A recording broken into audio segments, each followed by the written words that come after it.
সাগরের পাঙ্গাস মাছ দিয়ে কচু ছড়া রেসিপি দুর্দান্ত। এই তরকারি খেলে একবার মুখে লেগে থাকার মতো রেসিপি। একবার হলো বাসায় ট্রাই করবেন। হ্যালো এভরিওয়ান, আসসালামু আলাইকুম। কেমন আছেন সবাই? আশা করি ভালো আছেন। চলে আসলাম নতুন একটা ভিডিও নিয়ে। এখানে আমি পাঙ্গাস মাছ ভাজি করতে বসিয়ে দিলাম প্রথমেই হলুদ আর লবণ দিয়ে। তো আপনারা কে কে এই পাঙ্গাস মাছ দিয়ে কচু ছড়া খান অবশ্যই কমেন্টে জানাবেন। যদি ভিডিওটি ভালো লেগে থাকে লাইক কমেন্ট শেয়ার করবেন। নতুন হয়ে থাকলে চ্যানেলটি সাবস্ক্রাইব করে দিয়ে আমার পাশে থাকবেন। তো এখানে মাছগুলো আমার ভাজা কমপ্লিট হয়ে গেছে, এখন রেখে দেব। একটা কড়াই বসিয়ে দিয়ে তেল গরম করতে দিলাম। তেলের পরে পেঁয়াজ কুচি কাঁচামরিচ কুচি দিয়ে একটু নেড়ে চেড়ে নিচ্ছি।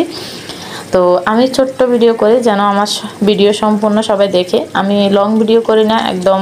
এখন তো আর সবার আগের মতো ধৈর্য নেই, সবাইকে নিয়ে ব্যস্ত, যেন আমার ভিডিওটি সম্পূর্ণ দেখে। তো সবাইকে বলবো ভিডিওটি স্কিপ না করে সম্পূর্ণ দেখবেন প্লিজ।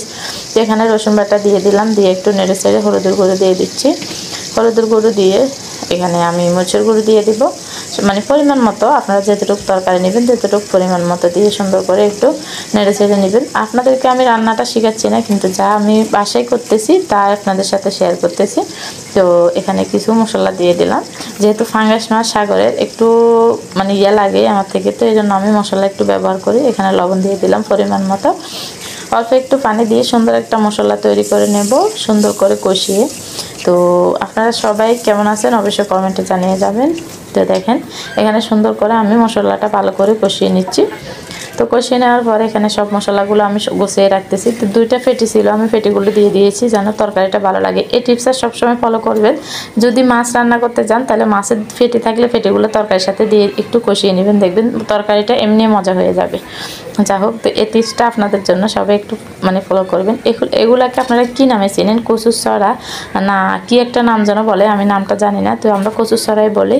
তো আমি কচুর ছড়াগুলো সুন্দর করে ছিলে ধুয়ে পরিষ্কার করে রেখে দিয়েছি, এগুলো দিয়ে দিলাম। তো সবাই বলে কচু ছড়া নাকি গলায় ধরে। আমি রান্না করছি মতে কোনো দিন আমার গলায় ধরে নাই কচু ছড়া।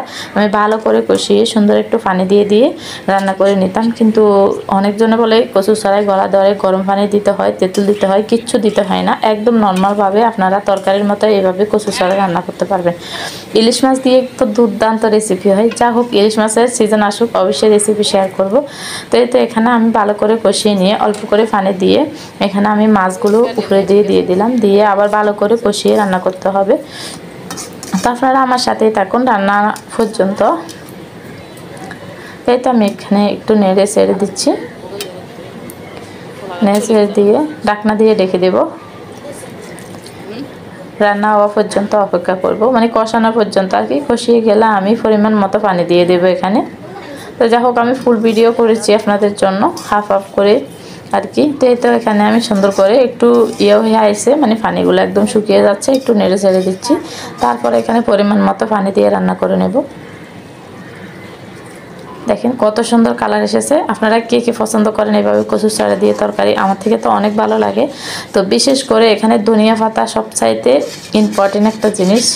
কচু ছড়ার সাথে ধনিয়া পাতাটা অনেক ইম্পর্টেন্ট দিলে অনেক মজা হয়। যা হোক, আমার ধনিয়া পাতা ছিল না, এই জন্য আমি জিরার গুঁড়া দিয়ে দিলাম।